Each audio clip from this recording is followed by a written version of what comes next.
Buenos días con todos, ¿cómo les va? ¿Me escuchan? Sí, Inge.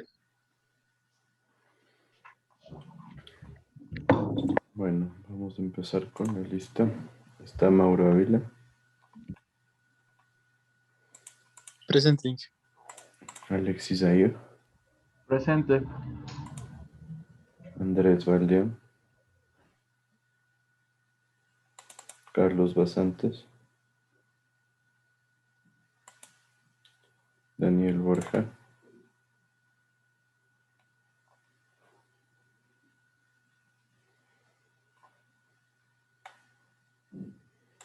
Marco Ceballos,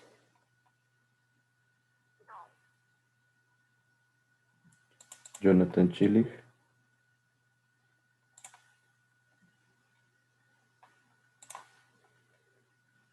Lenín del Salto, Presente. José Freire, Presente. José Freire, a ver, Shakira Gaibor, Presente, Inge.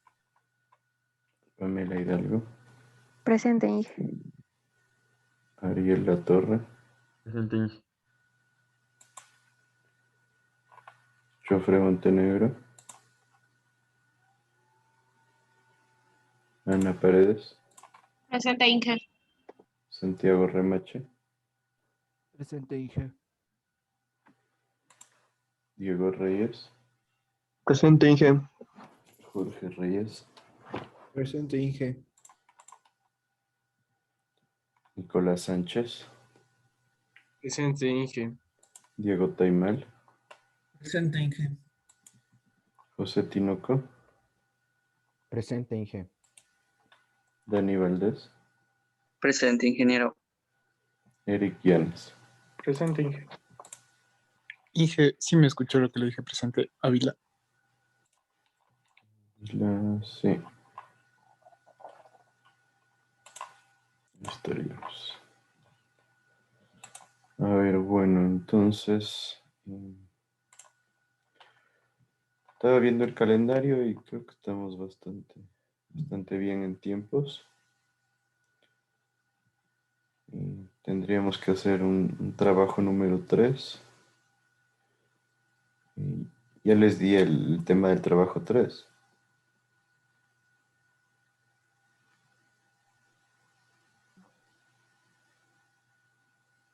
No, Inge. No, Inge. A ver, entonces, el trabajo 3, hoy estamos 27 de abril, para entregarlo el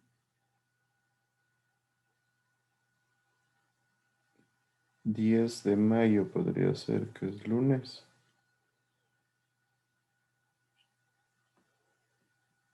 Sí, el 10 de mayo me parece una buena fecha. Es acerca de protección contra inundaciones. Entonces, yo quiero que hagamos una investigación acerca de protección contra inundaciones. Quiero que investiguen cómo se hace el diseño de trasvases.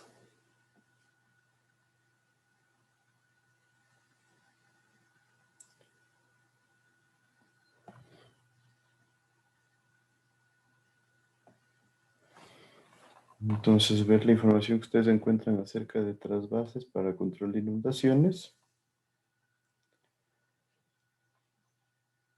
Y aparte quiero que busquen métodos de control de inundaciones que ustedes hayan visto o que ustedes encuentren interesantes en diferentes ciudades del mundo.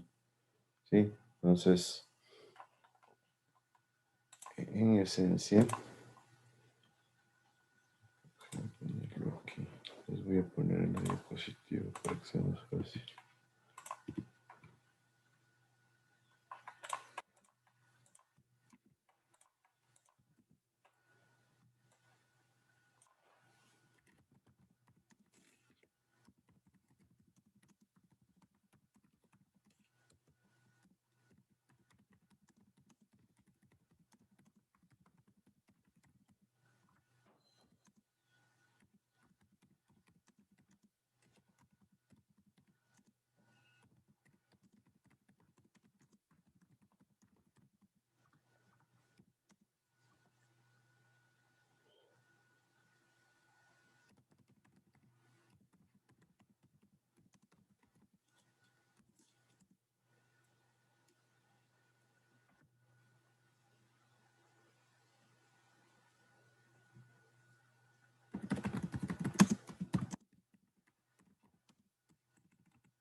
ver, entonces el trabajo 3 lo haremos en función de control de inundaciones, como les decía. El trabajo 3 debería ser para el 10.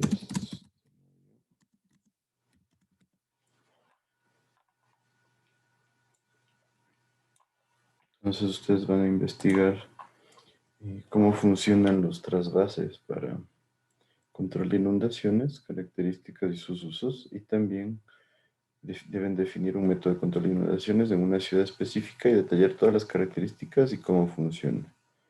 Necesito que hagan investigación, no solo que busquen algún documento acerca de las ciudades, sino que complementen eso acerca del funcionamiento del método que están utilizando. Y una vez les voy a poner el trabajo 4 para tenerlo claro. Y el trabajo final, ese lo podríamos dejar para...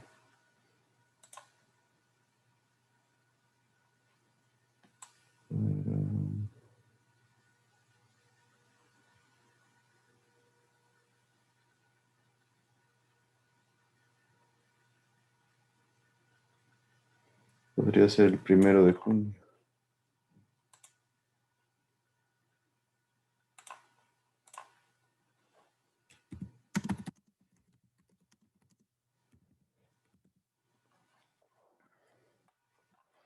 El trabajo final va a ser acerca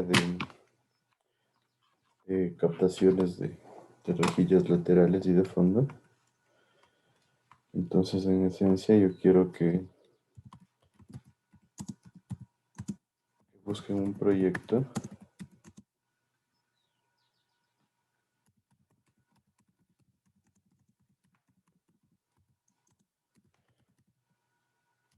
captación de rejilla lateral y otro con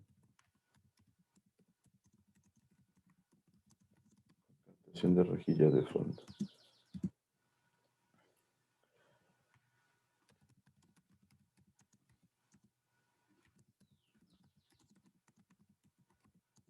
Y quiero que analicen y evalúen el diseño de las captaciones.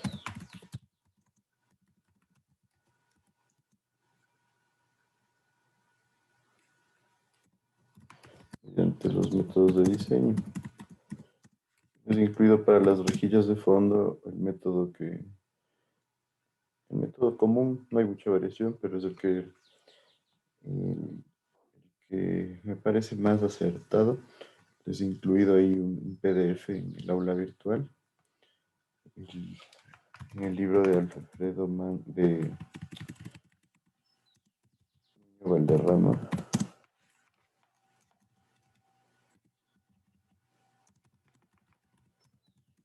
Ahí tienen una forma bastante clara de las captaciones de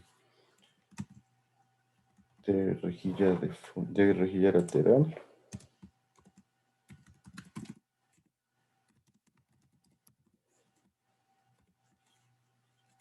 Y busquen el libro de Crochin para rejilla de fondo.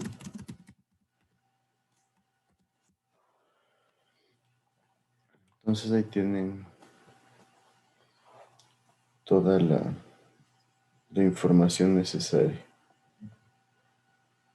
Este trabajo es en grupo y el trabajo final realmente, si después alguien está medio pataleando en notas,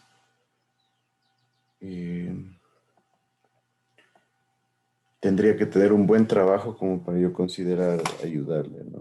Ten en cuenta que mientras mejor desarrollado esté, más conceptos incluyan en este trabajo final, tendrían una mejor posibilidad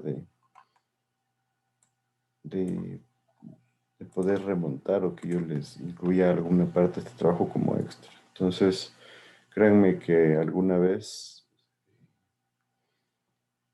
unos estudiantes incluyeron un trabajo demasiado bien hecho, entonces ya le incluí ese como extra. Entonces, depende de ustedes a qué tanto lleguen. Les digo, dentro de este último trabajo que les mandé como ayuda para el segundo bimestre, había inclusive gente que ni siquiera puso referencias de esos trabajos prácticamente no tienen ninguna nota. Entonces tengan esto en cuenta porque estos últimos trabajos tienen que ser muy bien hechos, especialmente el trabajo final, al menos inspiran a mejorar las notas al final. ¿Alguien alguna duda de los trabajos que mandamos? Dije una cosa. Ujú. Ahorita le estaba intentando abrir los libros que puse en la clase virtual. Dejo unos links. Pero sabe que no sé si a todos les pasa, pero a mí me manda de nuevo a la página de Leva, no me direcciona a Sí, los a mí libros. también. A la página de Leva. Mm,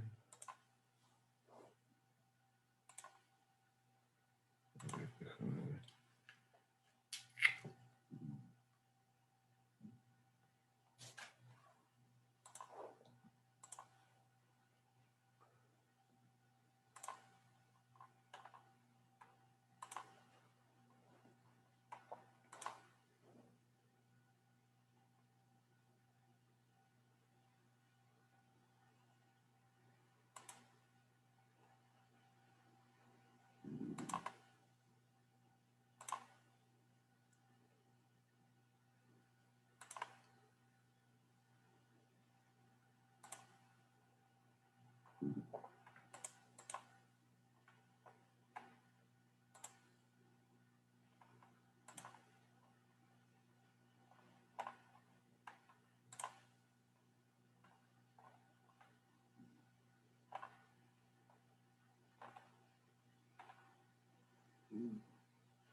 No, tendría que revisar, no sé, está medio raro el Leva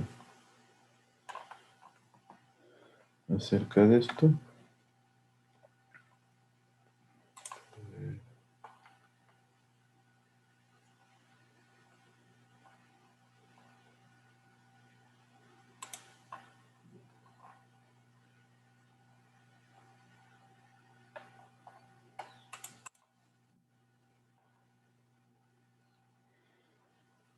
Bueno, con todo para el trabajo final, como recursos opcionales como recursos principales y opcionales tienen dos archivos que son bastante resumidos. El uno lo hicimos aquí como un resumen para ustedes y el otro es el de Mansen que es bastante bueno.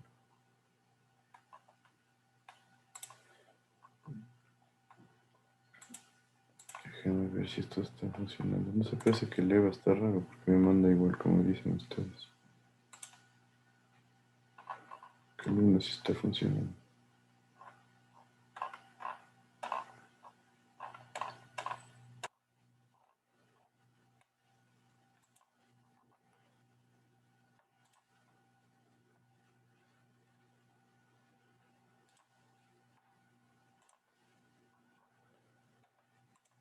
El de Manson sí está funcionando. Ahí están dos links. El primero es el que está funcionando. Y déjenme ver qué pasó con los libros, pero igual todos estos libros están dentro de la biblioteca virtual. Lo raro es que todos me están mandando a la EVA cuando ya estaban puestos el link. Probablemente algo cambiaron de EVA y no nos dijeron. Entonces estamos claros con los trabajos. Sí, ¿podría Sí, volver a poner la diapositiva en la que estaba escrito, por favor?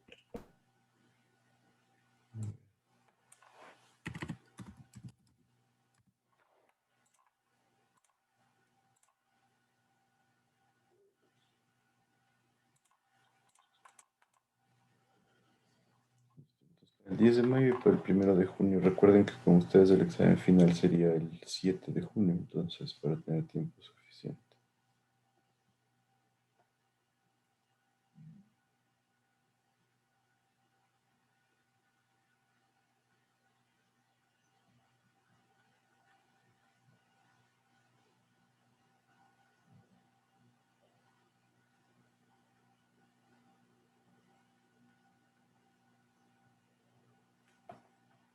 ¿Estamos ahí entonces, claros? ¿O alguien tiene dudas? Los dos son grupales, ¿verdad, Inge?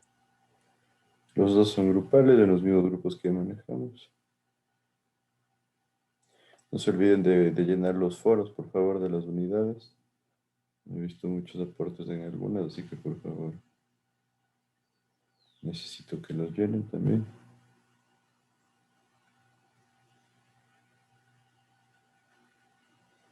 ¿Estamos claros o alguna otra duda?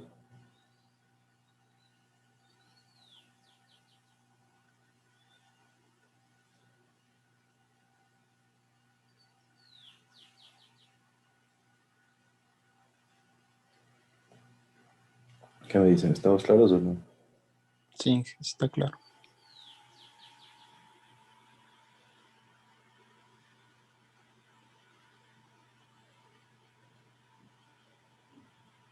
Perfecto, entonces, bueno, ya terminamos lo que sería la unidad 4, en donde estábamos viendo obras especiales o elementos especiales de ingeniería hidráulica. ¿Alguien tiene alguna duda acerca de eso?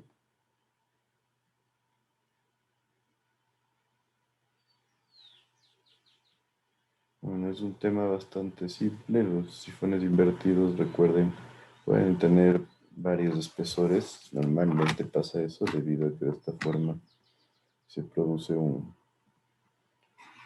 ahorro en lo que es material para los tubos. Los conductos suelen requerir espesores bastante grandes en las zonas críticas, pero en las zonas iniciales o en las zonas eh, donde no hay presiones demasiado importantes, el espesor puede disminuir considerablemente y obviamente el material del conducto disminuye considerablemente y eso tiene un impacto ya en el costo total del proyecto, que viene a ser uno de los ítems más importantes. Ahora pasamos de unidad, vamos a la unidad 5, en donde nosotros vamos a revisar lo que se conoce como obras de disipación y protección. Dentro de estas obras de disipación y protección vamos a ver los disipadores de energía, vamos a ver el golpe de ariete y vamos a ver el control de inundaciones. Entonces ustedes ya hicieron una consulta acerca de ciertos disipadores. El golpe de ariete ya lo hemos ido hablando un poco a lo largo del semestre. El control de inundaciones corresponde al trabajo de este bimestre. Entonces es una unidad corta, tiene elementos bastante conceptuales, por ejemplo, el golpe de ariete, vamos a verlo ya desde el punto de vista teórico, cómo funciona, qué sucede, cómo se lo puede calcular y ver hasta qué magnitud puede llegar.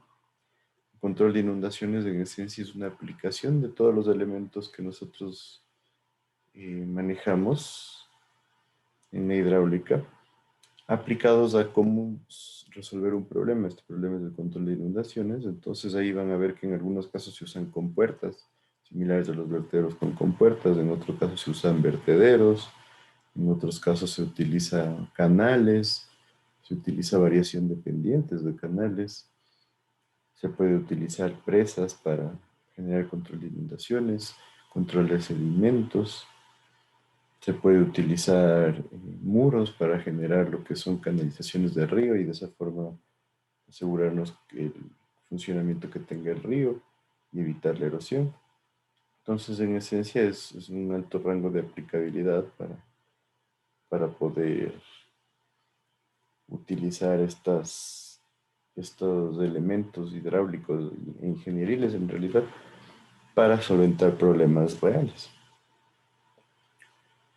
Entonces, vamos a ver este tema, vamos a empezar esta clase. Yo creo que nos vamos a dar unas 4 o 5 clases en esta unidad. Y después vamos a continuar con la unidad 6, que yo les diría es de las más importantes en la materia, porque hablamos de las captaciones. Por eso su trabajo va enfocado a las captaciones. Y la unidad 7, que es una unidad un poco Yo les diría metida la fuerza aquí, realmente por tiempos, yo recomiendo que no se la meta con todos sus componentes, entonces tiene que ser una unidad bastante introductoria a lo que es sedimentación y socavación. Además de que necesita un componente de suelos importante que era una de las razones que pedíamos nosotros para que sea parte de la materia de suelos. Pero bueno, veamos cómo nos va con la unidad de sedimentación. ¿Hasta ahí alguna duda?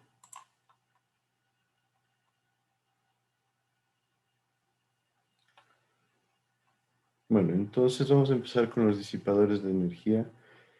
Primeramente, díganme ustedes, después del trabajo que hicieron, ¿a qué se refieren, para qué nos sirve y cómo funcionan los disipadores de energía?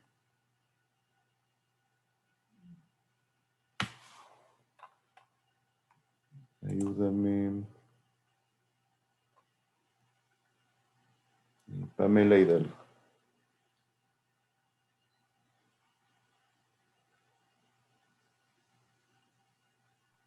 Ya, decía que los disipadores de energía se producían por aireación de flujo, cambio brusco de dirección de flujo o por formación de resalto hidráulico, y que los disipadores de energía por lo general eran estructuras que se diseñaban para generar pérdidas hidráulicas en un flujo de alta velocidad con el objetivo de reducir la velocidad y que este flujo pase de un régimen supercrítico a un régimen subcrítico.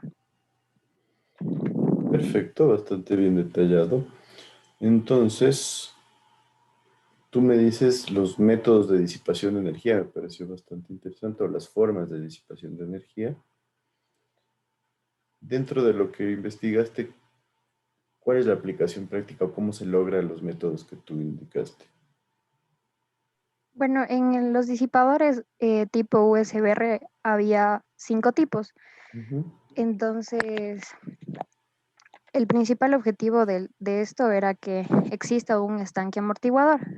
Entonces, este determinaba el ancho y la elevación del estanque, y mediante mediante el ancho y la elevación formaba un resalto hidráulico estable. Entonces, con esto se obtenía un nivel de agua para que me ayude a cambiar los regímenes. Entonces, en el tipo 1 se usaba para canales con una pendiente moderada, en el tipo 2 era para cuencos disipadores de uso común en vertederos de presas altas, de presas de tierra y para estructuras de canales grandes. Ujú. En el tipo 3 se usaba en pequeños vertederos, estructuras de salida y en pequeñas estructuras donde el canal tenía que tener un número de Freud 1 mayor a 4,5. Ujú. En el tipo 4 se diseñaba para que existan ondas y así se creen resaltos imperfectos. Y en el tipo 5 eran para estanques amortiguadores, pero con pendientes pronunciadas. Ya, perfecto. Entonces, ¿qué podrías decir de los tipos de disipador USR? Ahorita me dijiste que los USBR se basan en los cuencos disipadores, ¿no es cierto? ¿Tienes claro qué son los cuencos disipadores? No muy bien. Entonces habría que partir de eso, porque la explicación la hiciste bastante bien. Pero un cuenco disipador en esencia es un disipador que utiliza el resalto hidráulico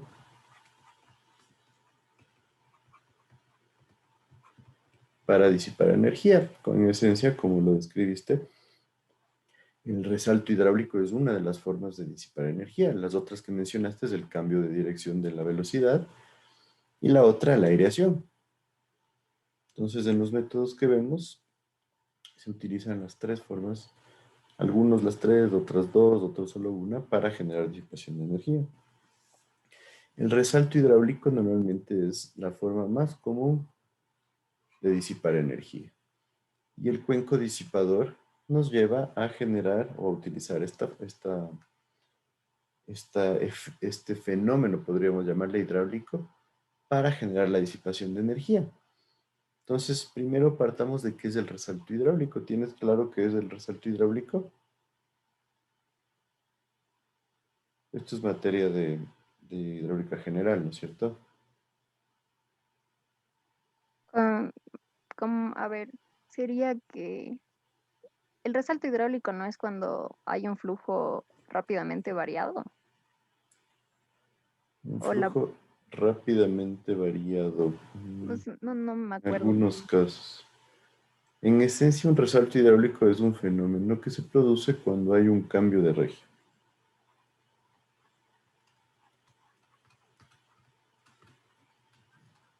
Este cambio de régimen tiene que ser de supercrítico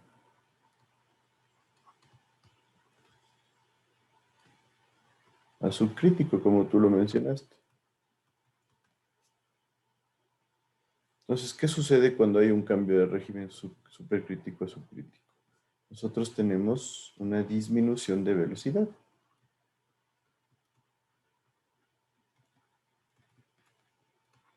¿Sí está claro por qué? Sí, El flujo supercrítico es un flujo de alta velocidad, sección transversal baja.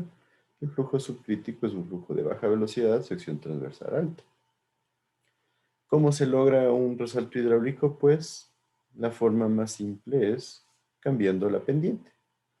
Entonces, si yo tengo una alta pendiente, la alta pendiente va a ir de la mano con un canal que tenga baja sección transversal y alta velocidad. Y si yo de repente le cambio la pendiente del fondo y pongo una pendiente bastante más plana, por así decirlo, tiene que cambiar esto a una sección transversal alta que obligatoriamente tiene que tener una velocidad baja. Entonces, en esta transición se produce una zona de alta turbulencia y aquí se genera el resalto hidráulico.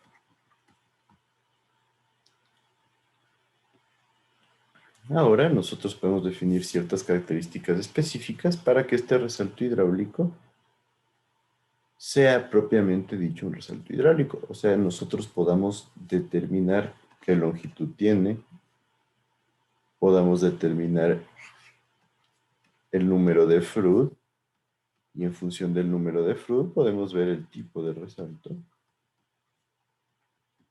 y podamos asegurarnos que el resalto se genere aquí.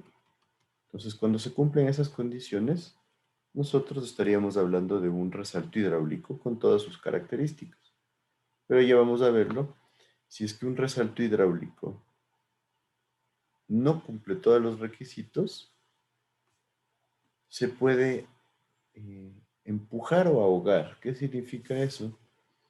Empujar significaría que el resalto hidráulico se genera más aguas abajo de lo esperado. O sea, su longitud se alarga hasta un punto en donde no conozco dónde se va a terminar el resalto hidráulico.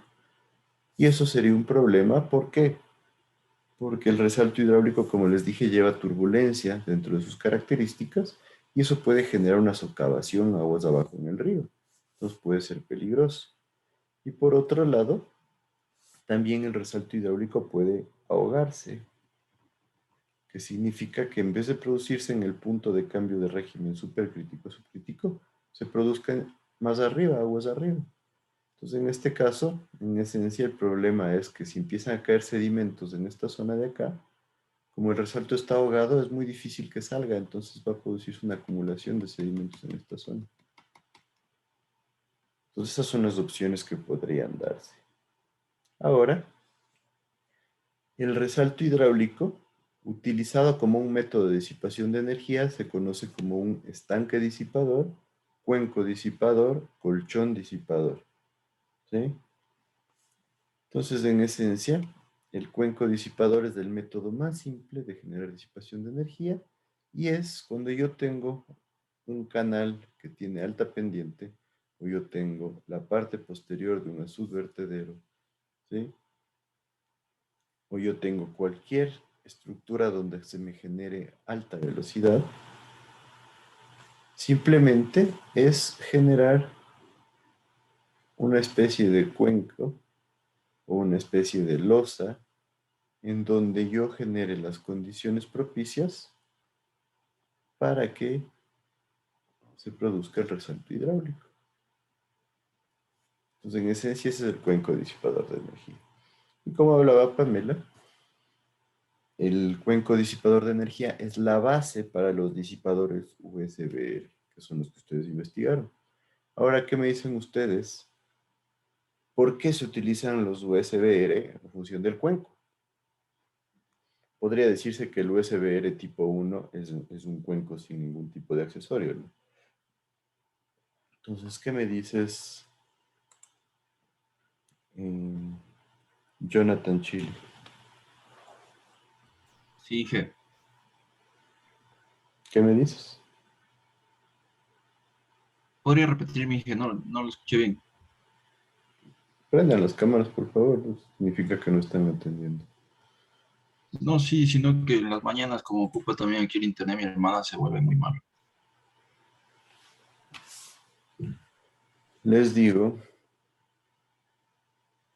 ¿para qué nos sirven los diferentes cuencos USBR? Diciendo que nosotros ya tenemos el resalto hidráulico con un método de disipación que se lo conoce como el cuenco disipador, colchón disipador, de manera común, y viene a ser el USBR tipo 1. ¿Para qué nos sirven el resto de disipadores de energía? O sea, yo creo que ya dependería del tipo de disipador, porque por ejemplo, el tipo 2 es para ya vertederos, o sea, en grandes magnitudes. O el tercero, por ejemplo, son con amortiguadores. ¿Pero qué buscamos? ¿Cuál es el beneficio de usar los vertederos USB? El beneficio que sería, a ver,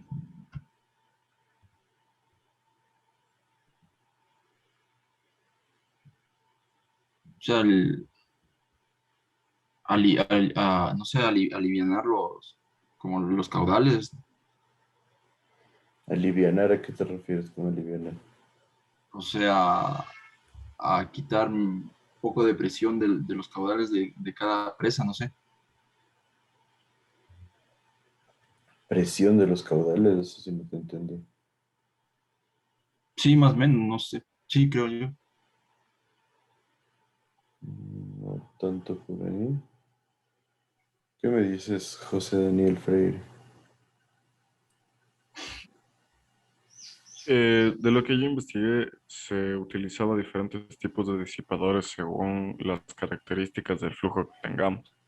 Entonces, principalmente lo que estaba viendo, eso varía dependiendo del número de flow y del régimen de caudal y velocidad, según de dónde se esté investigando. Pero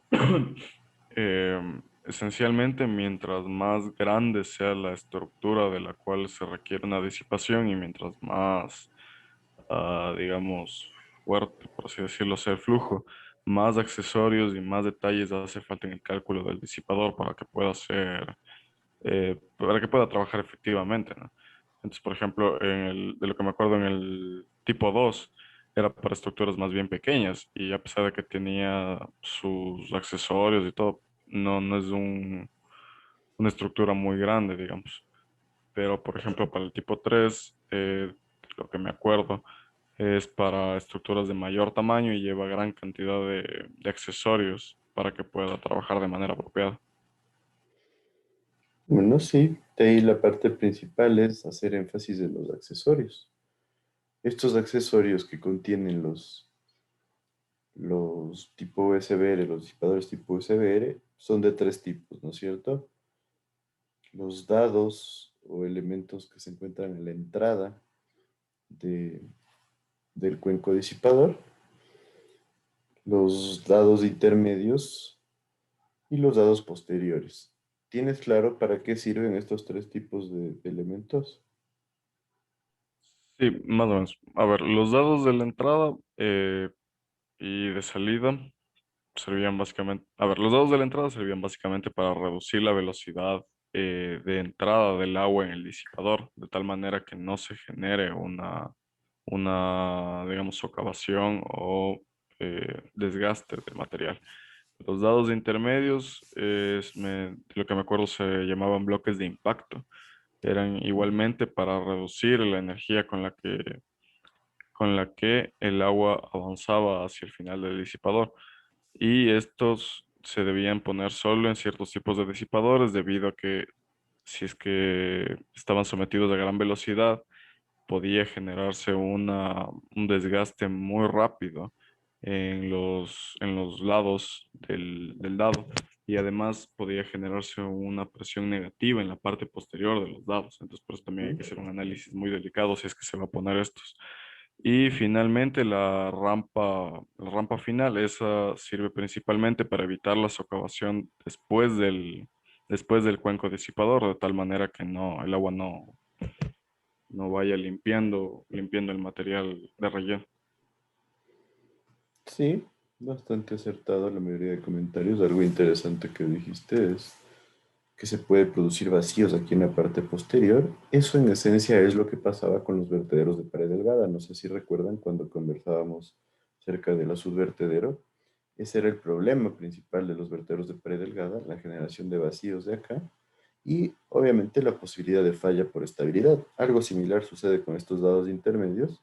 ¿Sí? Si es que el impacto que genera el agua y el material flotante que muchas veces está en el agua es demasiado fuerte, pueden desgastarse y dañarse estos dados intermedios o estos dados de impacto. Entonces hay que tener mucho cuidado donde se los utiliza. Y sí, la descripción bastante cierta. En esencia podríamos decir que los dados iniciales nos sirven para generar una amplificación del chorro aquí. Entonces, obviamente, como dice José Daniel, se produce un incremento de sección transversal, se amplifica el chorro y eso inmediatamente se ve como una reducción de velocidad.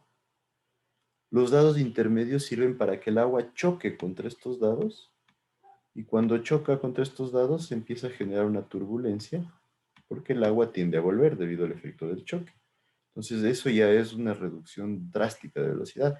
Obviamente con el problema que mencionaba, en donde puede generarse desgaste de estos dados. Entonces hay que tener cuidado cuando hay velocidades demasiado altas. Normalmente no se recomienda este tipo de dados. Y el dado final nos sirve para proteger la parte posterior del disipador, sí, también para generar una amplificación del chorro. Esta amplificación del chorro utiliza el método también de aireación para reducción de la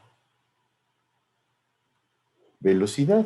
La aireación significa que el agua genera un incremento en el chorro que se produce y empieza a haber fricción entre las partículas de aire y agua. Entonces, ¿qué pasa cuando hay fricción? Se generan burbujas, se genera espuma y eso también genera una reducción de velocidad. Entonces, por eso se incluye esta especie de rampa al final, que en algunos casos puede ser una rampa dentada. Entonces, en esencia, ¿para qué nos sirven estos elementos dentro de los disipadores tipo USBR? Como primer objetivo, podríamos decir que es para reducir la longitud del resalto hidráulico. Ese es el primer objetivo. Y después, también para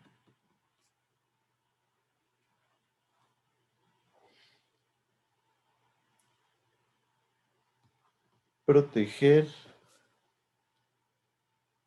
la parte posterior de la estructura.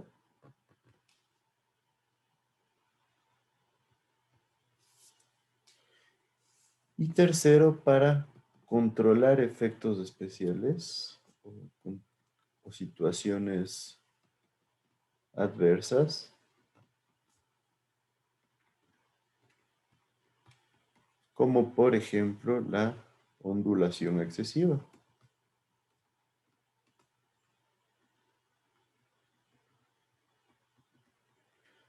Entonces, en esencia, podríamos decir que esas son las tres razones principales para utilizar estos elementos. Sí, ten en cuenta que ya vamos a ver, pero la longitud de un resalto hidráulico puede ser bastante larga. Por otro lado, la parte posterior del disipador puede sufrir velocidades bastante fuertes y eso puede generar socavación. Y hay situaciones adversas como cuando hay demasiada ondulación, como cuando un disipador de energía empieza a generar una ondulación bastante amplia, una oscilación del flujo de agua. Y esto provoca que esta oscilación se vuelva molestosa, empieza a generar una especie de oleaje en el canal. Entonces se puede utilizar este tipo de dados amortiguadores para reducir este efecto. Entonces yo diría esos son los tres usos principales de los tipos SBR. Entonces obviamente dan ciertas mejoras a los elementos típicos de disipación, como es el cuenco disipador, y por eso generan un uso bastante amplio dentro del campo. Entonces, son métodos de disipación bastante interesantes y bastante efectivos. Entonces, ¿tenemos todo claro a qué se refiere la disipación de energía? ¿O alguien todavía tiene dudas?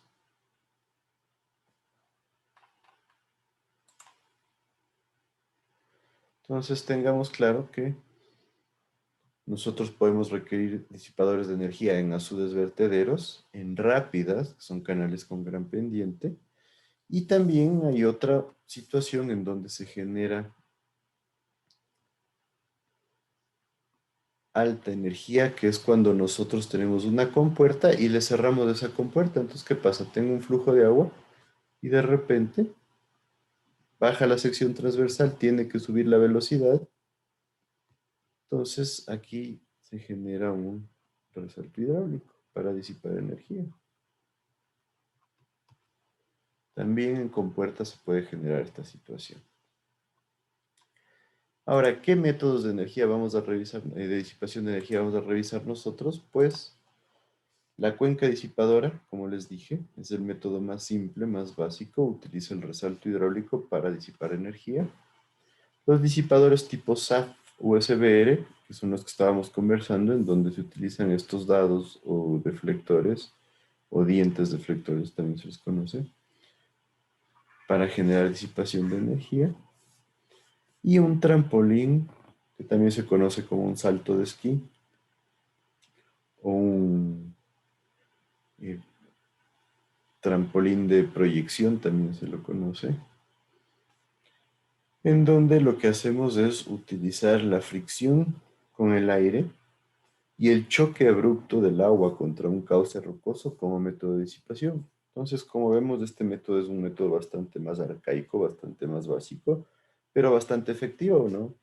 Que es en esencia algo así como los dados amortiguadores del centro de un tipo USBR, en donde el agua choca directamente con estos dados y por ese choque se disipa la energía. En cambio, en el trampolín o salto de esquí, nosotros hacemos que el agua choque contra rocas de gran tamaño y de esta forma se disipa la energía.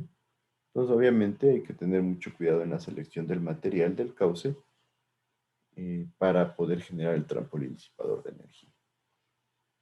Entonces, aquí vemos los gráficos de las tres. El colchón disipador utiliza el resalto hidráulico de la forma más básica posible.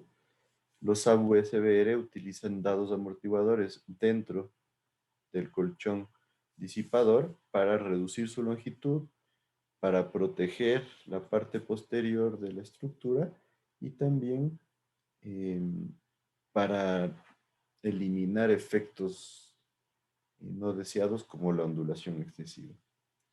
Y el trampolín simplemente lo que hace es generar un salto del agua, algo así como los dientes deflectores de la parte posterior, en donde salta el agua y debido a la amplificación del chorro que genera aireación y al choque de estas partículas con rocas de gran tamaño se disipa la energía. Entonces estamos claros con los tres métodos principales de energía que vamos a ver, de disipación de energía que vamos a ver. ¿Qué me dice?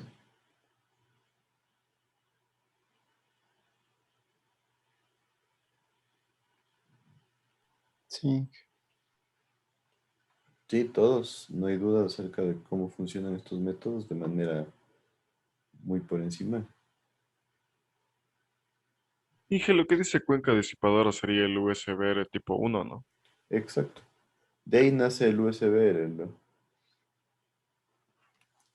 Pero en esencia el nombre original es cuenca disipadora, colchón disipador, estanque disipador. Y la verdad ahí el USB empezó a hacer investigación acerca de la disipación de energía y ellos generaron su diseño propiamente dicho de la cuenca. Yo les diría es el más común ahora. Y a partir de eso se generó el USB tipo 2, 3, 4 y 5 en función de la colocación de estos dados y deflectores para mejorar la eficacia del colchón disipador. ¿Alguna otra duda?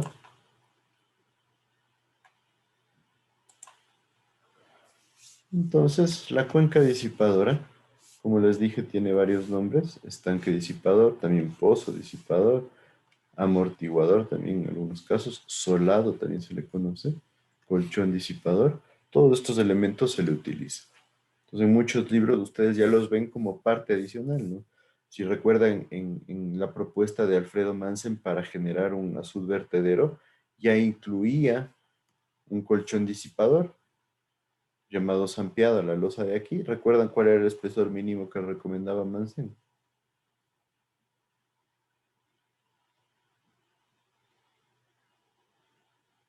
¿Qué dicen? ¿Recuerdan o no?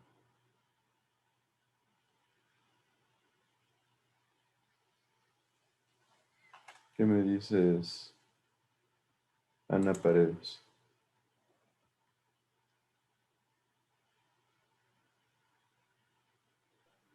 ¿Y qué dijo del azul vertedero? ¿Qué más le dijeron? No lo escuché bien. Yo les enseñaba cuando vimos azudes vertederos que Mansen hizo una propuesta. ¿Recuerdan cuánto recomendaba Mansen que sea el espesor de la losa? Que en este caso sería el cuenco disipador.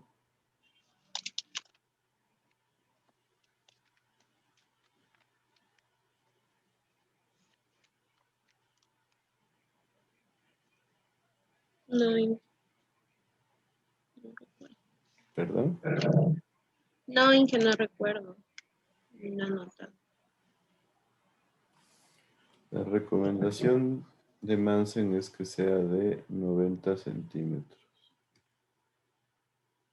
debido a todas las supresiones y presiones que se generan en este caso.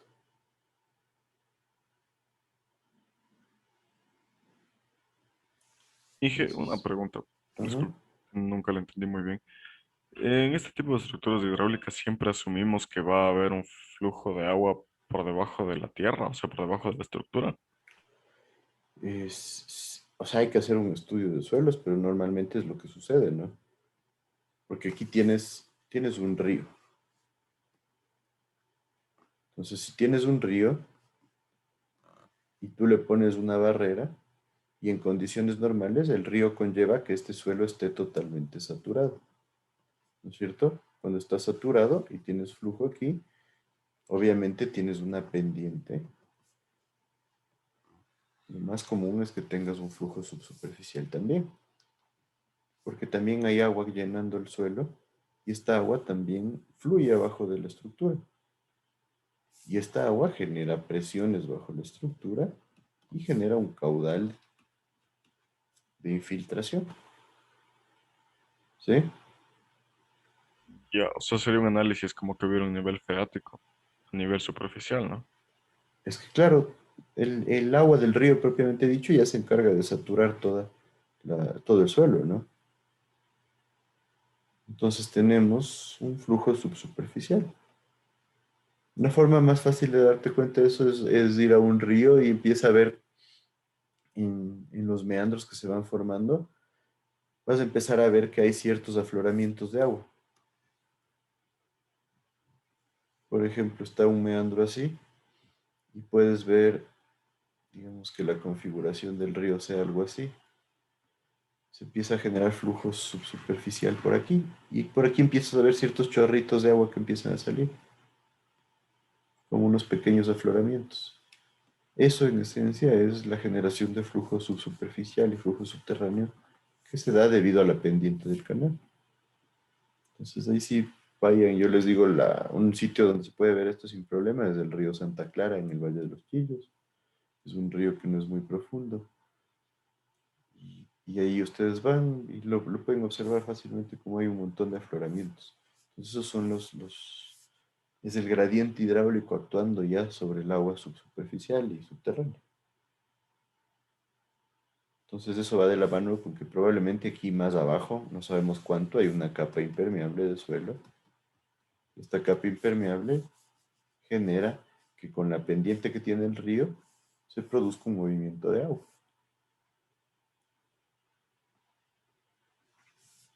¿Sí está claro ahí? Sí, gracias.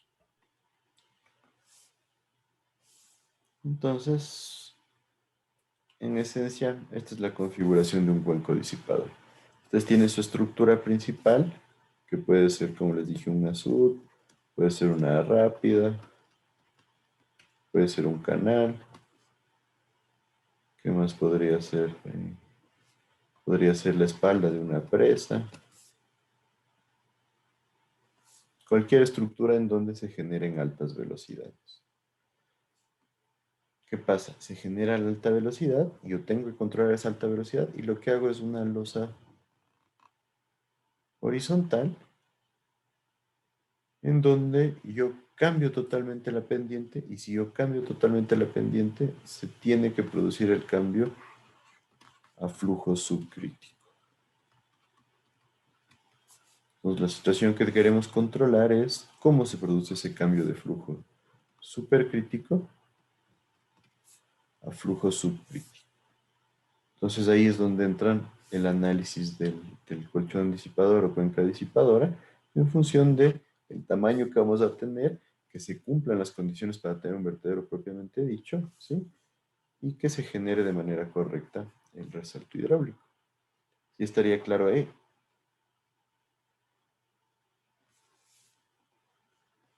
¿Qué me dice? ¿Sí estamos ahí claros? Bueno, entonces hago los 5 minutos porque ya me he pasado de las 8.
Listo, continuamos.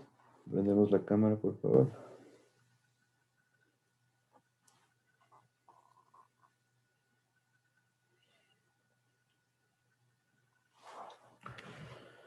Listo, entonces, como un resumen rápido, vamos a ver qué es el resalto hidráulico.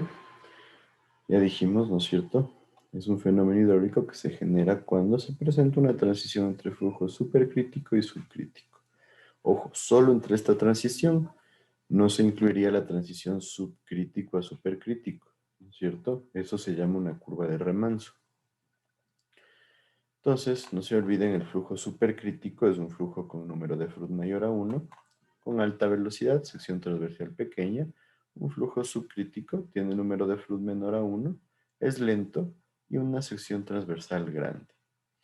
Entonces, en esencia, este es un fenómeno local que nos sirve para generar disipación de energía y para generar alta turbulencia en el flujo.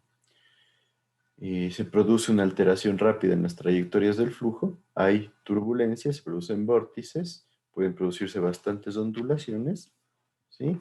Pueden generarse inclusive velocidades opuestas a la del flujo, ¿sí? Eso es lo que conlleva que se genere bastante oleaje, ¿sí? Y hay choque entre partículas, fricción entre partículas, y eso lleva a la generación de disipación de energía. Entonces, en esencia, como parte del análisis del resalto hidráulico, les pongo aquí una gráfica en donde nosotros vemos una relación entre la cantidad de energía específica, ¿sí? Y la altura del agua. Entonces, en esencia, esto viene porque si yo les digo, ¿qué es el flujo crítico? ¿Qué me dirían ustedes?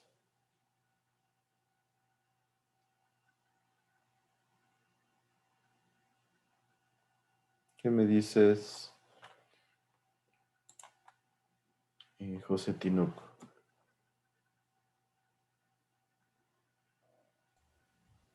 O sea, sería como que un flujo, por así llamarlo, en un punto de transición, pues, o estable. Un flujo en un punto de transición, ya, pero ¿y cómo sería una definición ya del flujo crítico? Porque si te pido que me lo defines y me dices, tiene un número de Froude igual a 1, no pega. ¿Es un flujo de transición entre supercrítico y subcrítico? Sí, pero ¿y qué significa el flujo crítico? Tal vez tenga que ver con las líneas de corriente de agua. ¿En qué forma? O sea, que en un flujo, o sea, estoy en clase. Sí. Diría, a ver, o sea, con las líneas de flujo del agua, o sea, como comparación de las tuberías, como que sería un régimen, o sea, unas líneas, por así decirlo, laminares, o sea, iguales. O sea, aún no hay turbulencia, por así llamarla. Más o menos, no tanto por ahí. Hay que tener en cuenta que la turbulencia se genera debido al fenómeno del resalto hidráulico, no al flujo el flujo crítico, perdón. Entonces, en esencia, yo sé que es bastante complejo definir el flujo crítico, por eso la pregunta. Y muchas veces nos quedamos con esa duda porque nos preguntan qué es el flujo crítico y nosotros lo que decimos es, sí, un flujo con un número de Froude igual a 1, pero ¿y por dónde va eso?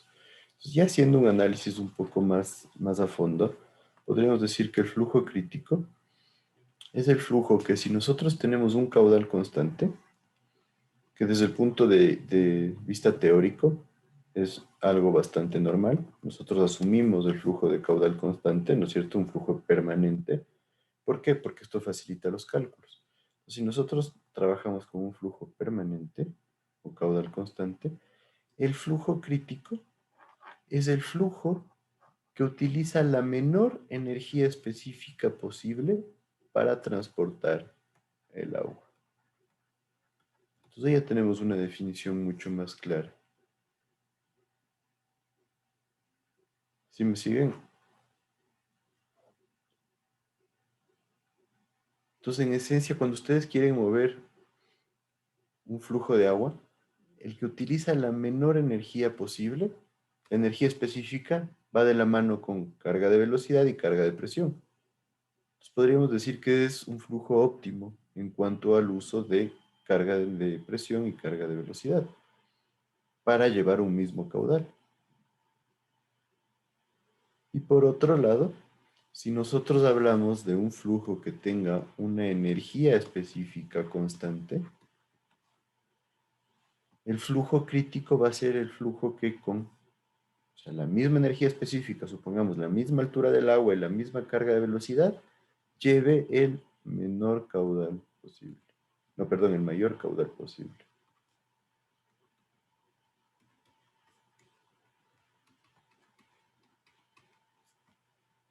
Entonces, ¿sí me siguen ahí? Les pongo este par de definiciones de flujo crítico porque veo que a veces no sabemos qué es el flujo crítico. No sabemos por qué el flujo crítico, simplemente lo tomamos como un flujo de transición.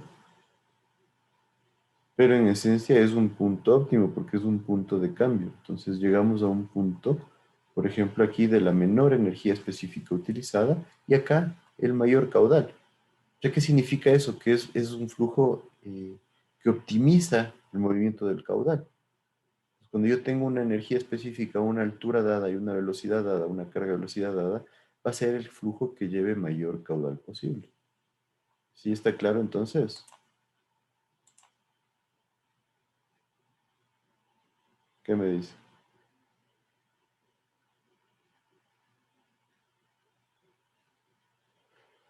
Entonces, vamos a definir ahí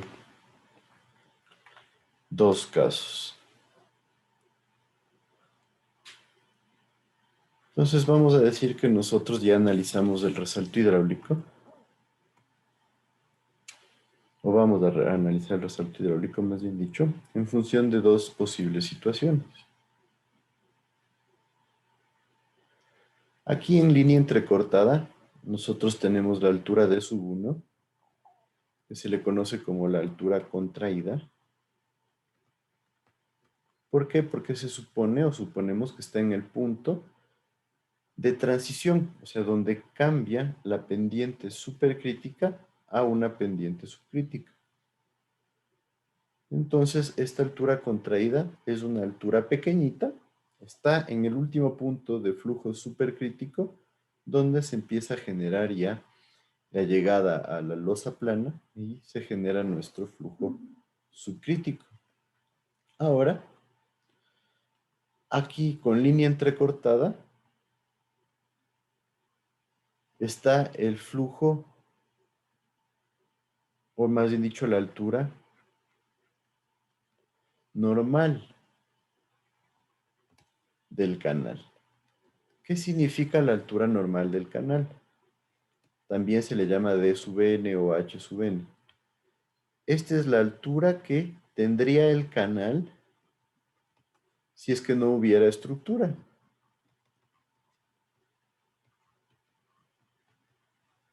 Entonces, en esencia, si es que no hubiera nuestra presa, nuestra rápida o nuestro subvertedero, el flujo del agua tendría una altura. Esa es la altura normal. Ahora, ¿cómo obtenemos esta altura normal? ¿Qué me dicen ustedes? ¿De dónde la sacarían?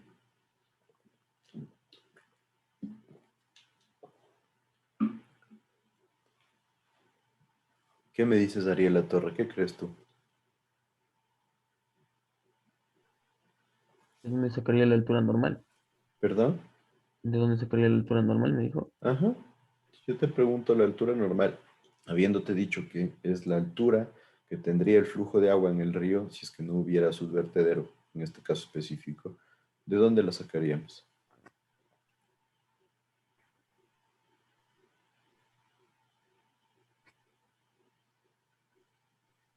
Y, a ver, ¿no sería la diferencia del D1 menos del D1 prima? De 1 menos de 1 prima. Ahí como está en el gráfico. ¿Y qué es para ti el de 1 prima? Ese, no me acuerdo el nombre, pero... No me acuerdo el nombre, pero... Ah, no sería de 1 prima, sería de 2 prima, perdón. De 2' este de acá. Ajá, ¿Y por qué? porque ahí ya nos daría la altura normal. O sea, matemáticamente. Ya. Pero, ¿y si ¿Cómo? tú me dices el D1 menos el D2'? Claro. Ah, no, a Que ver, sería esta altura de aquí, ¿no? Y vemos que no es igual a la de acá. Te digo como dato que la altura normal o D2 debería ser la altura que se genere cuando no exista esta estructura. Entonces no deberíamos tomar en cuenta ni D1', ni D1, ni D2'. ¿De dónde ah, sacaría esa altura?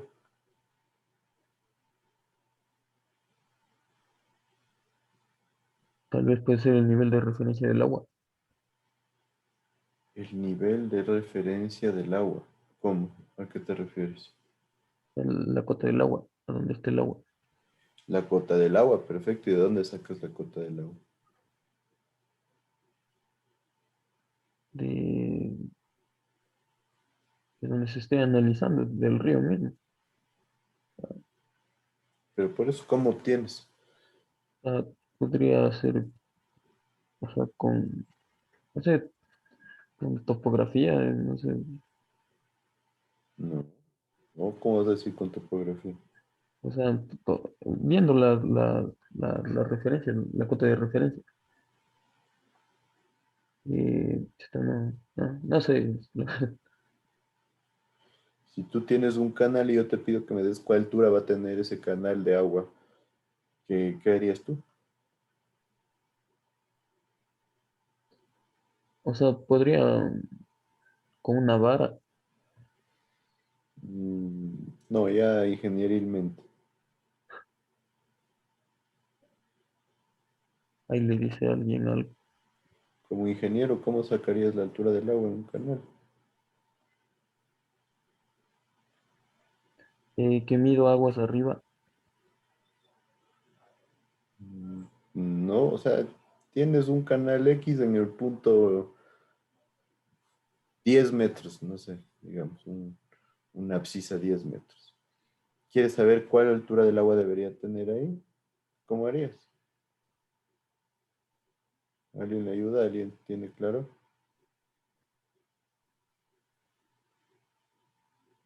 Esto debería ser de los puntos más básicos que aprendemos en mecánica de fluidos, en hidráulica general más. ¿Qué me dice?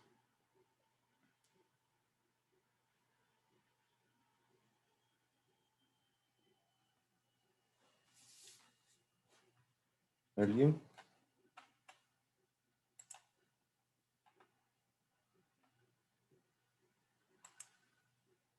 Daniel Borja. No estoy seguro, Inge. ¿Pero qué harías tú?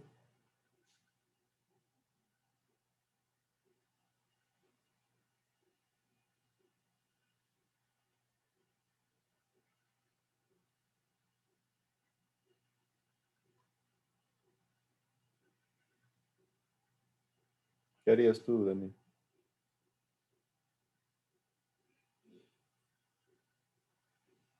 Había me acuerdo que nos habían enseñado que ponían como unos palos con cierta altura y y como que medidas iban poniendo a lo largo de un río y con eso iban viendo cuánto crecía, cuánto bajaba y la altura. Pero eso nos sirve para medir caudales. Y se llaman linímetros. En esencia, si yo quiero saber la altura que debería tener el flujo de agua en un canal, debería utilizar normalmente la ecuación de Manning, que es la más utilizada en flujo libre. ¿Sí o no?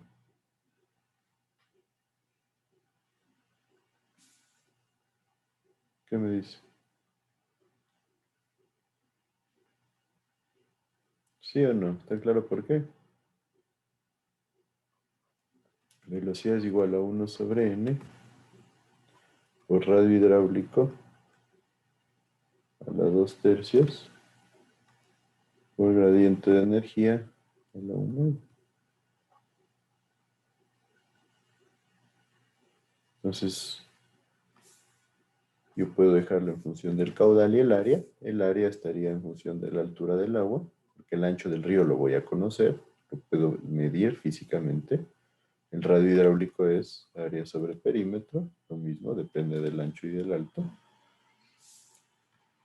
Y la pendiente del río, pues, es fácil de determinar. Entonces, de esta forma, mi área y perímetro van a quedar en función de la altura del agua y puedo obtener la altura del agua.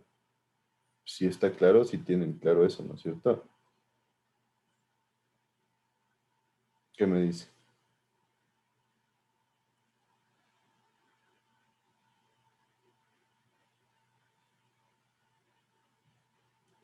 ¿Qué me dice?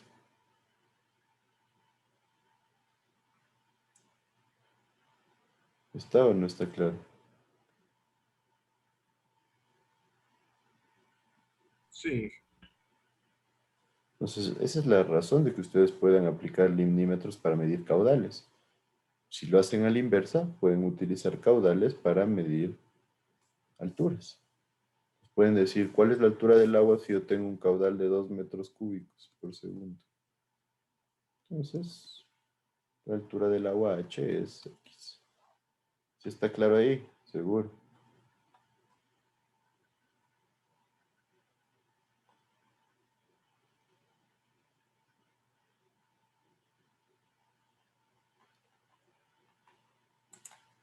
Entonces, esta altura es la altura normal, ¿sí? Ya vamos a entender luego por qué se la grafica así con la línea punteada, pero en esencia es la altura que va a tener el río aguas abajo.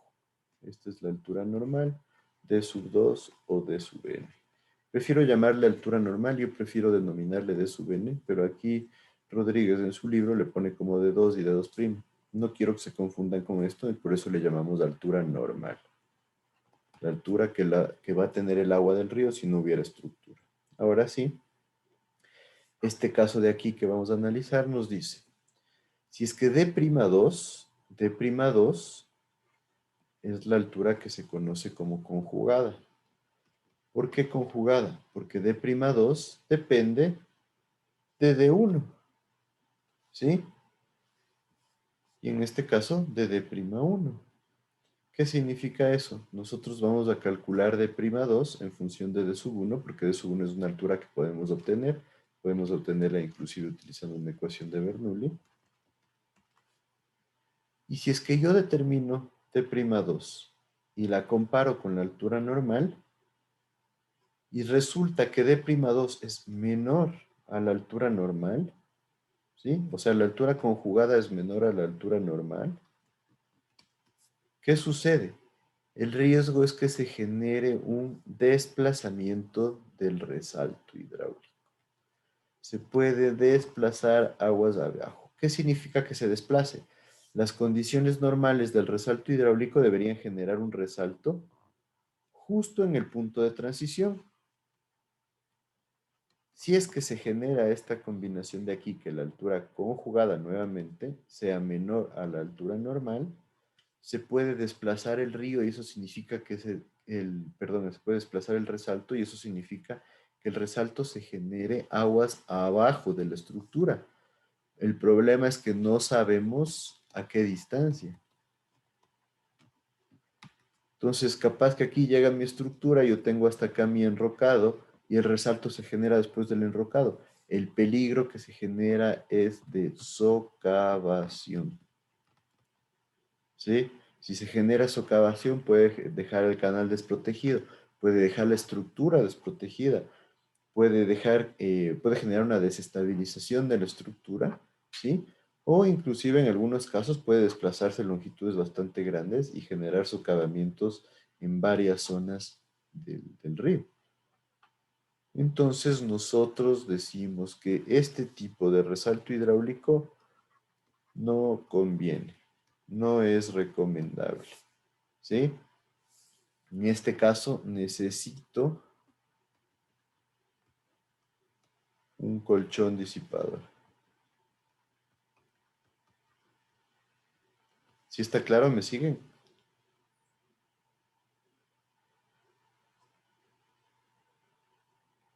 ¿Qué me dicen? ¿Sí o no?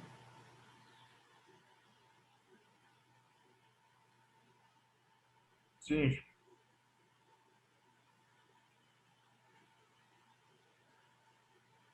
¿Todos clarísimo?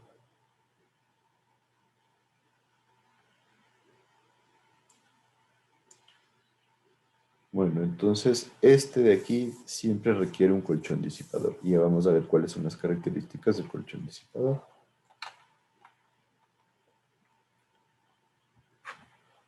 Acá por otro lado, nosotros tenemos el siguiente caso en donde, no se olviden, de 2 es la altura normal y de 2' es la altura conjugada. En este caso, la altura conjugada es mayor a la altura normal. ¿Qué significa eso? Que el río, con su altura normal, va a tener ciertos triángulos de esfuerzo que se generan, que buscan generar un empuje hacia el flujo, pero nuestra altura conjugada tiene un triángulo de esfuerzos diferentes y esto genera que se produzca una especie de absorción y en cambio el resalto no se desplace, sino el resalto se ahogue. Entonces, ¿qué significa esto? Se produce una elevación del nivel del flujo y el resalto, en vez de producirse en el punto de transición, se genera sobre la estructura o sobre el canal o sobre el elemento donde tenemos alta velocidad o flujo supercrítico. ¿Qué pasa ahí? Lo que les decía. Se empieza a generar una turbulencia con velocidades contrarias a la velocidad normal. Entonces, se ahoga el resalto, no se produce en el sitio que debería generarse. La ventaja es que la longitud del resalto disminuye, ¿sí? Se empiezan a generar estas velocidades. Entonces el resalto no va a llegar a una longitud demasiado larga. Y esa es una ventaja porque no hay riesgo de que se produzca daños en la estructura. Más bien dicho, daños en el cauce del río. Y si se produce este resalto ahogado, el único problema es que si empiezan a llegar sedimentos a esta zona, debido a los componentes de fuerzas que manejamos, se puede generar un estancamiento de los sedimentos. Se dice que este caso puede considerarse como un caso seguro, ¿sí? Un caso que podría aceptarse en el diseño, pero normalmente es recomendable tener un resalto hidráulico propiamente dicho con todas sus características. ¿Sí me siguen con esto? El riesgo es que se produzca también un resalto sumergido, y en el resalto sumergido el nivel del agua puede llegar a sobrepasar el nivel del vertedero o el nivel de la estructura, y en ese caso podemos tener que el funcionamiento del subvertedero no sea el adecuado. Entonces, por eso habría que tener cuidado con este tipo de resaltos.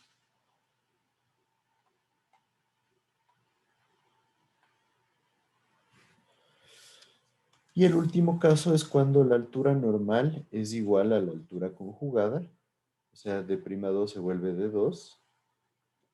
Y en este caso tenemos un resalto hidráulico generado al pie de la presa, justo al final del punto de flujo supercrítico, y decimos que es un resalto hidráulico con todas sus características. Este es el caso ideal para evitar que se genere socavación, para poder nosotros determinar específicamente cuál va a ser la longitud del resalto hidráulico. Y nosotros debemos considerar que puede generarse cierta variación respecto a los resultados de cálculo, ya sea por construcción, ya sea por, por la forma que se le dé ya en obra al proyecto. Entonces, en esos casos hay que tener mucho cuidado, hay que evaluar y evitar que pueda generarse un desplazamiento del resalto. Pero en líneas generales lo que buscamos es esto. Buscamos que se genere el resalto hidráulico al pie de la presa. ¿Por qué? Cuando se genera al pie de la presa yo puedo medir la longitud del resalto, puedo medir la pérdida de energía, puedo tener el resalto controlado y de esta forma que mi diseño sea el adecuado. ¿Sí me siguen entonces?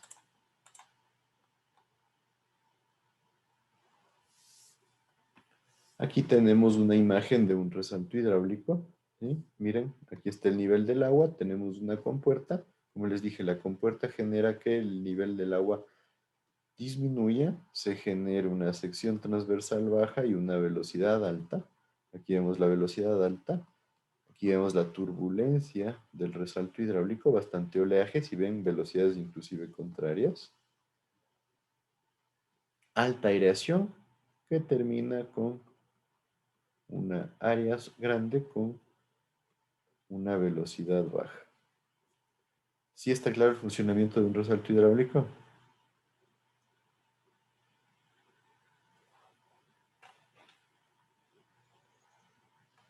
¿Sí o no?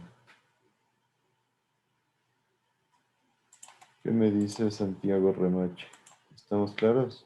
Sí, Inge, todo claro.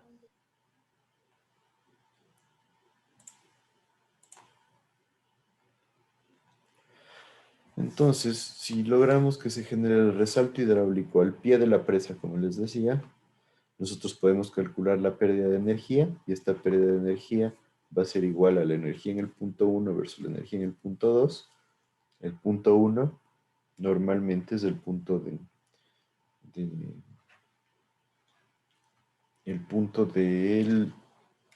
la sección contraída y el punto 2 es el punto ya de la sección conjugada. Entonces se puede determinar como el tirante conjugado mayor o el tirante después del resalto menos el tirante contraído, todo elevado al cubo sobre 4 veces la multiplicación del tirante conjugado por el tirante contraído. De esta forma podemos determinar cuánta energía se pierde en nuestro resalto hidráulico. Lo mismo, en función de la ecuación de Manning también se puede determinar esta pérdida, ¿sí? En función de las características que tiene el sistema. Esta sería la pérdida de energía propiamente dicha que se da en el tramo donde estamos haciendo el análisis. Podemos determinar la altura del salto, que va a ser la altura conjugada menos la altura contraída. La eficiencia del resalto, donde nosotros podemos generar la relación entre la energía en el punto 1, el punto contraído, y la energía en el punto 2, y de esta manera determinar cuánto porcentaje de energía se disminuye. Y esto sería igual a 8 veces el número de Froude en 1. Este es el punto contraído, más 1 elevado a la 3 medios, menos 4 veces el número de Froude en 1 al cuadrado más 1, sobre 8 veces el número de Froude en 1 al cuadrado, por 2 más el número de Froude en 1 al cuadrado. Entonces, podemos ver que solamente en función del número de Froude en el punto de la sección contraída, yo puedo determinar qué tan eficiente es mi resalto hidráulico. Ten en cuenta que el número de Froude es velocidad sobre la raíz de gravedad por altura del agua.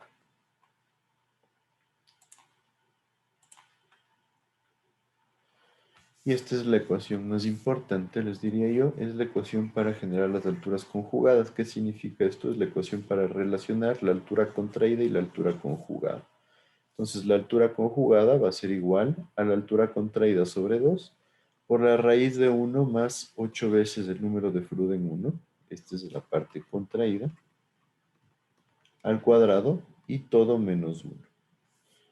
Entonces, en esencia, esta ecuación es la que me sirve para determinar D2'. Entonces, aquí es lo que yo quiero que les quede claro, porque a veces se vuelve un poco confuso por los valores que usan los autores. ¿Por qué aquí le coloca D2? ¿No es la altura normal? Bueno, sí es la altura normal. ¿Por qué? Porque en el caso de que se produzca un resalto hidráulico, con todas sus características, la altura normal D2 o D sub n va a ser igual a la altura conjugada de prima 2. Entonces, por eso es que el mismo autor Rodríguez utiliza D2 en este caso. ¿Sí? Pero si ustedes en su ejercicio obtienen que no se produce el resalto hidráulico con todas sus características, sino que es un resalto desplazado, necesitan generar un colchón disipador, entonces ahí necesitan esta ecuación para obtener D'2, ¿sí? Que sería nuestra altura conjugada, y después van a comparar este D'2 con la altura normal de n o de sub 2, y en función de eso van a ver si se produce o no se produce el resalto hidráulico con todas sus características. Entonces ahí se entra nuestro estanque disipador de energía, en donde el estanque disipador de energía lo que busca es que estos valores se igualen. Ya vamos a ver cómo. ¿Sí me siguen con esto? A veces yo sé que esta parte genera un poco de dudas. ¿Qué me dicen? ¿Estamos o no estamos claros?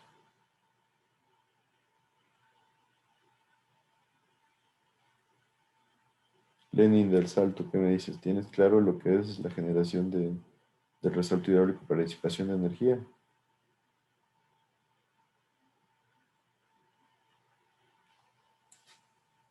Lenin.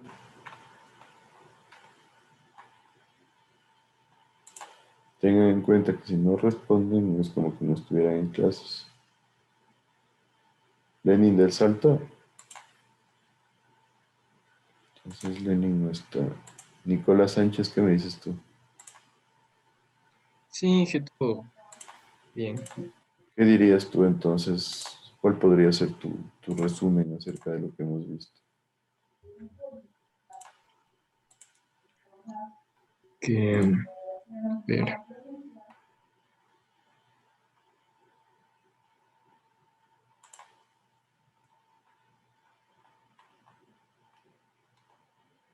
¿Qué me dices?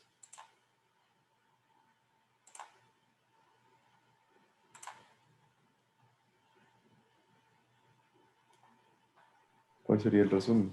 ¿Cómo resumirías en pocas palabras lo que hemos visto ahorita?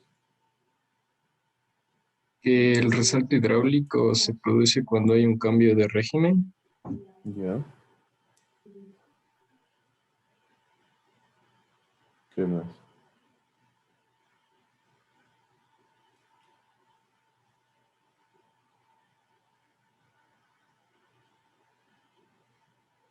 Cuando tenemos el resalto hidráulico propiamente dicho o el resalto formado al pie de la estructura.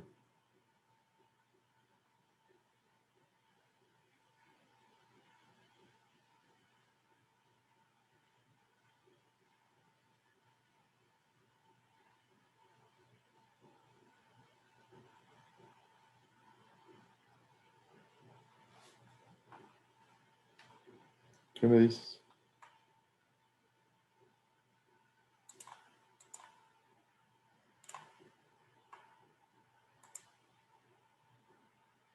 Nicolás.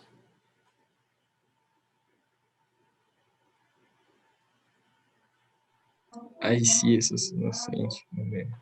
Pues acabamos de verlo, pues ¿cuál es tu percepción?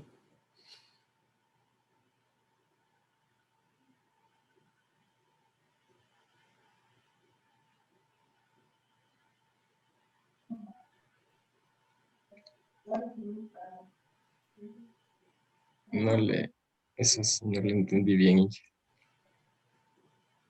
Pero acabo de hacer una explicación, creo que de media hora de eso. Y les pregunto como 10 veces si está todo claro.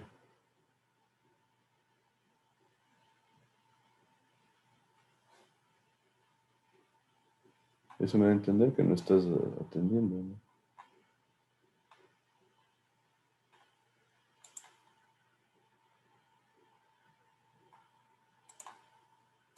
¿Qué me dices, Carlos Basantes? ¿Está claro cuándo se genera un resalto hidráulico al pie de la estructura?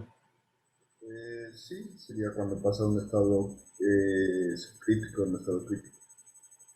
Y ahí, al pie de la estructura, ¿qué se debe cumplir?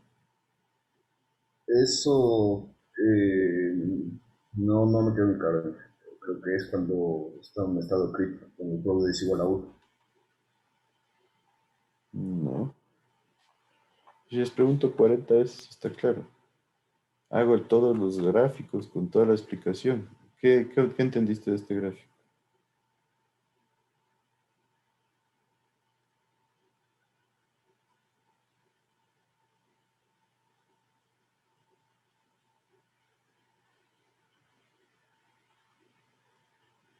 Alexis Dayo, ¿qué entendiste de este gráfico?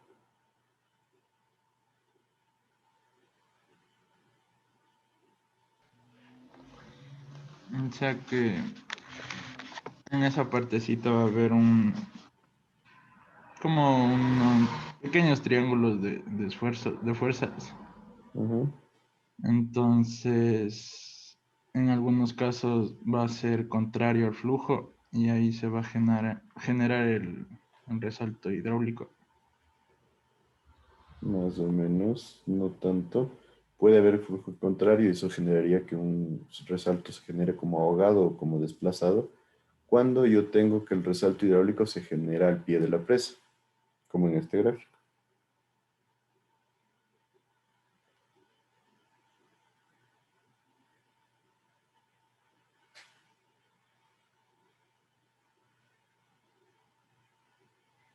¿Qué dice?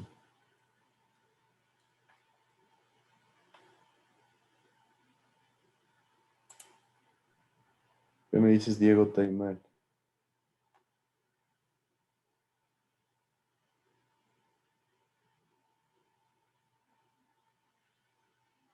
No te escucho. Cuando el D2 conjugado es igual al D normal. Exacto, cuando la altura conjugada, la altura obtenida de la ecuación que acabamos de ver, es igual a la altura normal. ¿De dónde se obtiene la altura normal? De la fórmula de Manning. De la ecuación de Manning o cualquier ecuación que quieran utilizar. Normalmente la de Manning es la más común. Gracias, Diego. Por favor, el resto, si no entienden o no están atendiendo, no sé cuál es la razón de que estén, no sé, con la clase prendida al lado. Yo qué sé, la idea es que ustedes busquen mejorar, busquen entender. Como ingenieros civiles, algo muy básico es esperar que ustedes entiendan el fenómeno del resalto hidráulico. Yo estoy dando un repaso del fenómeno del resalto hidráulico. ¿Por qué? Porque eso deberían haberlo visto en hidráulica general y normalmente quedan muchos vacíos. Entonces yo estoy tratando de darles herramientas para que ustedes entiendan cómo funciona. Yo simplemente podría decirles, ustedes ya saben qué es el resalto hidráulico, debieron haber aprendido qué es el resalto hidráulico. Ustedes analizan el resalto hidráulico en hidráulica general. Entonces, simplemente decirles, este es el resalto hidráulico, se genera en este punto por tal razón.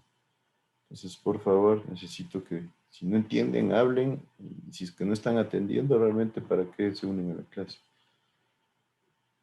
Como dijo Diego, nosotros buscamos que se igualen la altura normal y la altura conjugada para asegurarnos que el resalto hidráulico se produzca al pie de la estructura. Esta es la ecuación para determinar la altura conjugada. Entonces, la altura conjugada. ¿Por qué conjugada? Porque depende de la altura contraída. Y esto se lo calcula en función del número de Froude.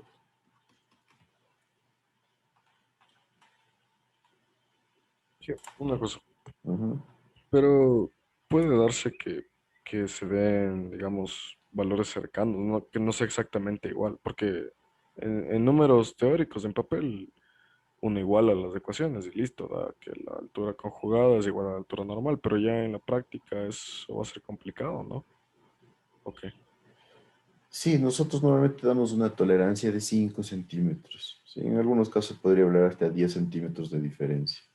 Porque sabemos que va a haber factores que generen diferencias, por ejemplo, que caigan sedimentos, que caigan piedras en nuestro canal, eso va a generar una afectación sobre el flujo, pero damos una tolerancia entre 5 y 10 centímetros que podría ser aceptable.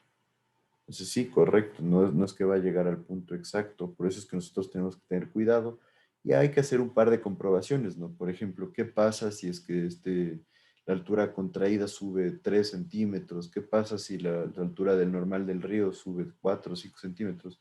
Ahí es donde ya entra nuestro análisis propiamente dicho para ver qué posibles situaciones se podrían dar en el proyecto propiamente dicho, ¿sí? En esencia, lo que tenemos que evitar a toda costa es que el resalto se desplace. Porque si el resalto se desplace, en esencia yo tendría que, si mi estructura es esta, aquí se acabó la estructura. Gracias, ya está el hormigón chao. Tengo un par de metros de enrocado y aquí sí es el cauce del río, sí, normalito. Entonces, ¿qué pasa? Así debería generarse mi resalto hidráulico y continuar sin problema. ¿Qué sucede cuando yo digo que se desplaza?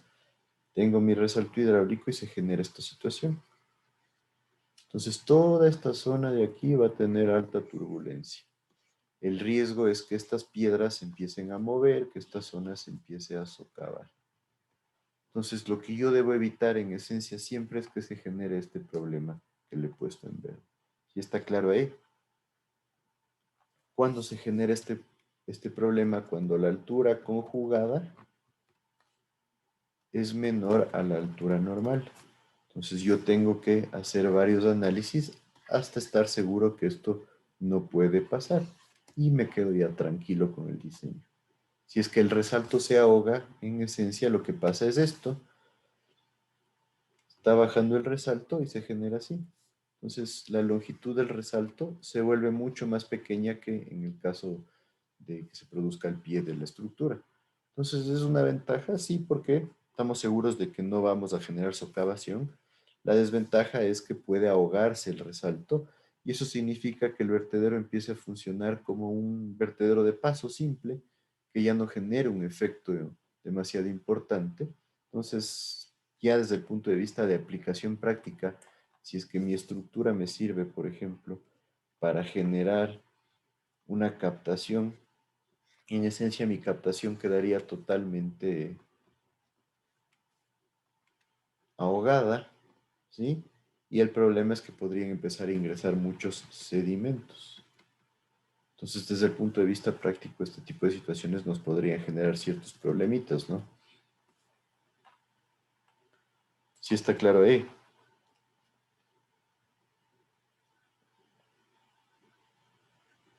Ya me dice.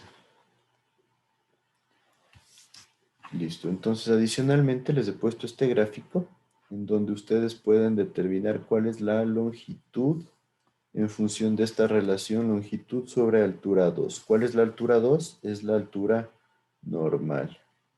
Entonces, ¿qué pasa? Vamos, determino el número de flujo en el punto 1, ¿sí? Con la ecuación que ya veíamos, velocidad sobre raíz de gravedad por altura del agua. Ojo, en el punto 1 es el punto contraído. Entonces, este número de flujo debería ser mayor a 1. Y entonces yo entro, ¿no es cierto? Digo, mi número de flujo es igual a 5. Vamos a la gráfica y nos dice que esto corresponde a una relación longitud sobre Y2 de 6. Entonces, L sobre Y2 es igual a 6. Por tanto, la longitud es igual a 6 veces la altura normal del río. Si la altura normal son 2 metros, la longitud sería igual a 6 por 2, 12 metros. ¿Sí está claro el uso de este gráfico? Este gráfico lo dio el USBR en 1987 y es bastante útil. ¿Qué me dice? ¿Estamos hasta ahí?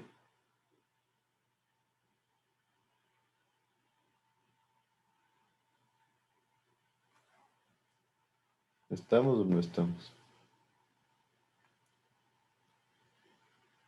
Acá abajo tienen, en función del número de flujo, podemos nosotros definir qué tipo de resalto tenemos, ¿sí?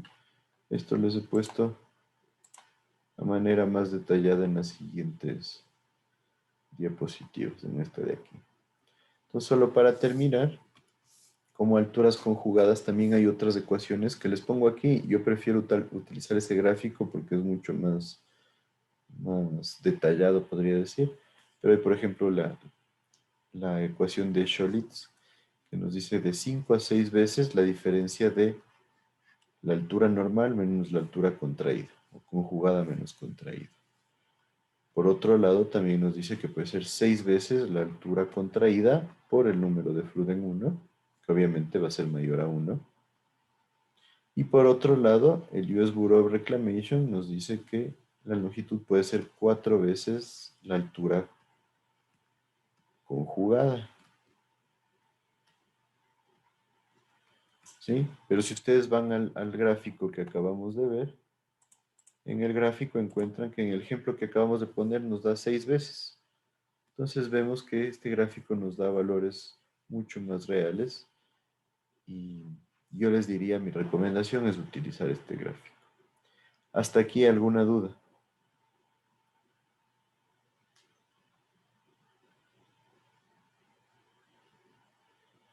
Bueno, si no hay dudas podemos quedar ahí. Por favor, espero que revisen esta información. No se olviden en los 2 trabajos que les mandé ahora.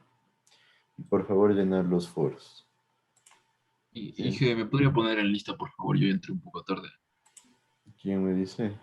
Chili, por favor. Jonathan Chile, ¿ya? Y también Hola, Miguel. ¿Quién es? Daniel Borja, Inge. Pasamos, por favor. Listo. Perfecto, Gracias. entonces, hasta luego, buen día.